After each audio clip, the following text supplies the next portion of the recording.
Hello guys, আমি আবারও 100 বছর পর চলে আসলাম ইউটিউবে ভিডিও আপলোড করার জন্য।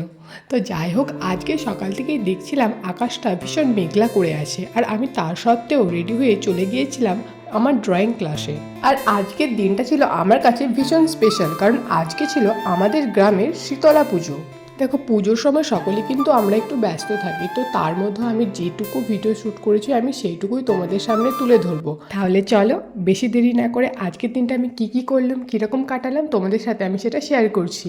এইখানে তোমরা দেখতেই পাচ্ছ এই ছোট ছোট বোনগুলো শাড়ি পরে প্রত্যেকে গ্রাম পরিক্রমণ করছে, আর আমিও এটা করেছি। 3 বছর করেছি আমিও আমার বান্ধবীদের সাথে, আর ওদেরকে দেখে আমার সেই আগের স্মৃতিগুলো মনে পড়ে যাচ্ছিল।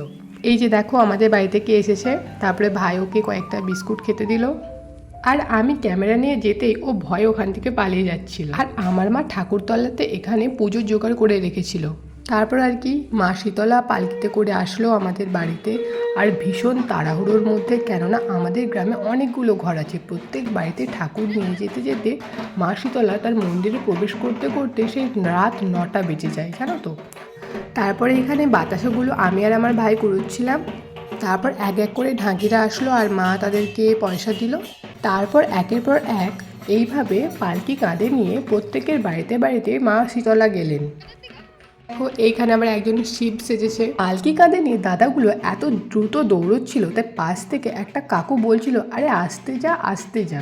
আমি শুধু ভাবছিলাম এত ভারী পালকি কাঁধে নিয়ে কিভাবে এত দূরে দৌড়াচ্ছে তারা। এইবার আবার মায়ের গ্রাম পরিক্রমায় মহিলা ঢাকিদেরও আনা হয়েছিল। দেখো, এখানে প্রত্যেকে তাদের ঢাক নিয়ে তাদের কলাকুশলী প্রদর্শন করছে। সেখানে অনেক কাকিমা, জেঠিমা, দিদি প্রত্যেকে উপস্থিত ছিল, আর আমিও ছিলাম সেখানে, আর দেখছিলাম মনে মুগ্ধ হয়ে। মহিলা ডাকের পর এখানে এসেছিল ব্যান্ড পার্টি, আমি সেটাও দাঁড়িয়ে দাঁড়িয়ে দেখছিলাম। দাঁড়াও, এবার তো মেন, এখন আসার পালা হচ্ছে ডিজে, যেটা আমার ভাইয়ের ভীষণ পছন্দ। আমার ভাই তো ডিজের আওয়াজ শুনেই নাচতে লেগে গেছে। ব্যাস, এই একটা ডিজে এটা নয়, এরপর এখনও দুটো আছে। এই প্রথমের ডিজেটাতে ভাই নাচবে বলে পুরো রেডি হয়েছিল। আমি ওকে বলছিলাম, ভাই তুই যা নাচ, অনেকেই তো আসে, কিন্তু ও গেল না, কেননা ওর এখানে কোনো বন্ধুই ছিল না।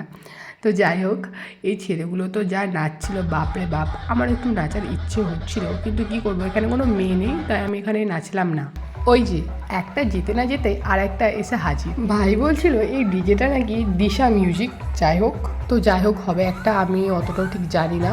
তো এখানেও মোটামুটি কয়েকটা ছেলে ডান্স করছিল। আমার ভাইকে বললাম, ভাই তুই এইবার তো যা। ভাই এটাতেও গেল না, কেননা এখানেও ওর কোনো বন্ধুরা ছিল না, ওর বন্ধুরা ছিল সবার লাস্ট যে ডিজেটা আছে ওটাতে। আর এই যে এখানে দেখো 2 নম্বর ডিজেটা এইখানে আছে, প্রত্যেকে নাচছে, আর তার সাথে সাথে এখানে 3 নম্বর ডিজেটা এসেও হাজির হয়ে গেছে। আর ও ভাই সাব, এই ডিজেটা তো ছিল সেরা, আমার তো সেরা লেগেছিল। এটা মেবি এমডি মিউজিক হতে পারে, কারণ নাম তো দেখলামই না, সামথিং। তো দেখো এইটার আওয়াজ, বাপরে বাপ, ঘরটর কাঁপছিল। আর এখানে আমার ভাইদের বন্ধুরাও ছিল। তো ভাই ফাইনালি গেল ডান্স করবে বলে।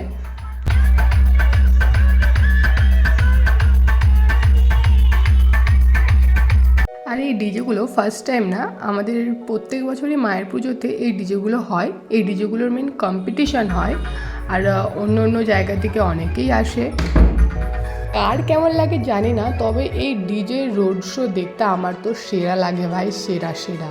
আরে ঠিক এই সময় মনে হয়, আরে বাস আমি যদি ছেলে হতাম কত ভালো হতো, আমিও এদের সাথে নাচতে নাচতে পুরো দেশ ঘুরতাম। আর এই দেশ না, আর কি গ্রাম ঘুরতাম। শুধু আমি একাই নয়, এখানে 8 থেকে 80 প্রত্যেকেই আছে কিন্তু দেখো। আর মনটা খুব নাচার ইচ্ছা হচ্ছিল। এখানে আমি কয়েকটা আমার পাড়ার মেয়েদেরকেও পেয়ে গিয়েছিলাম, তো আমিও কিছুটা নাচতে নাচতে গিয়েছিলাম। তারপর আর কি, এখানে দেখো আমি এখানে দাঁড়িয়ে আছি, এখানে একটা ডিজে, আর ওই সাইডে ছিল আর একটা ডিজে। এখানে আর কি জ্যাম হয়ে গিয়েছিল, তাই আমি দাঁড়িয়ে টুক করে একটা ভিডিও শ্যুট করে নিয়েছিলাম। শেষমেশ 3টে ডিজে এখানে এক জায়গায় জড়ো হয়েছিল, তারপরে কম্পিটিশন হচ্ছিল, এখানে দেবের ওই গানটা চলছিল।